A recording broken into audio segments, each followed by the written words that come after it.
bruxa regañadenta. Había unha vez tres irmáns que pasaban o día brincando dun lado para o outro. Súa nai dicíalle sempre: non vayades ao bosque, alá no medio vive unha bruxa con dentes de ferro que come os nenos.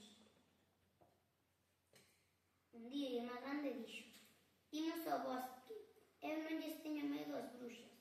Eu tampouco. Pero o pequeno asustado avisou: mamá dixo que non fósemos.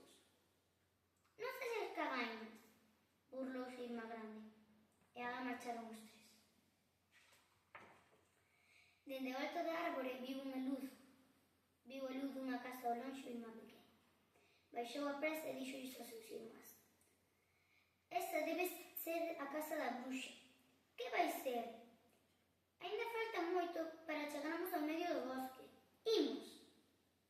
Cando se chegaron a casa, unha muller asomou pola porta. Vinde, vinde, meus pobres, non teñades medo. O cheiriño da comida abriulle o apetito. Eu vou entrar. Eu tamén. Os dous maiores avanzaron confiados, pero ao pequeno cada casa tiñalle malas tranzas. Que ben cheiro, exclamou o mediano. Pasaredes aquí a noite. Mañá levareivos a casa, dixo a bruxa. O pequeno, mentras tanto, chegouse a unha gaiola que estaba enriba dun baú. Para que isto? A vella, disimulando, dixo: para encerrar cans extraviados, gatos abandonados e tal vez nenos perdidos. Cando acabaron de cear, deitáronse os tres nun cuarto. O grande axiña quedou dormido, o mediano tardou un pouco. O pequeno, en cambio, daba voltas e voltas, pero non podía pegar ollo. Entón viu a lúa que iluminaba o bosque, a horta e o galado de osos. Osos de pernas, de brazos, de nenos pequenos. De pronto oíu que alguén se chegaba. Era a bruxa. O pequeno meteuse na cama e tapouse. A bruxa entrou a modo e preguntou en voz baixa: hai alguén desperto? Non se atreve a decir nin pío. Pero a bruxa chegábase cada vez máis e cando xa estiraba a man para retirar as sábanas, o pequeno asomou a nariz. Eu estou desperto. É como non dormes. É que antes de deitarme, mamá sempre me dá un ovo frito. A vella, arrastrando os pés, saía fungando. Un ovo frito. Traereche de máis un anaco de pan para que fagas unhas trofas. O pequeno comeu o ovo e deitouse, pero imposible dormir. Ao pouco a bruxa volveu preguntar: hai alguén desperto? Eu.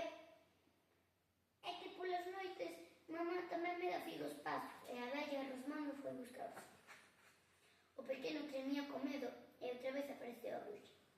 Hai alguén desperto? Eu. Pero que nabo che pasa agora?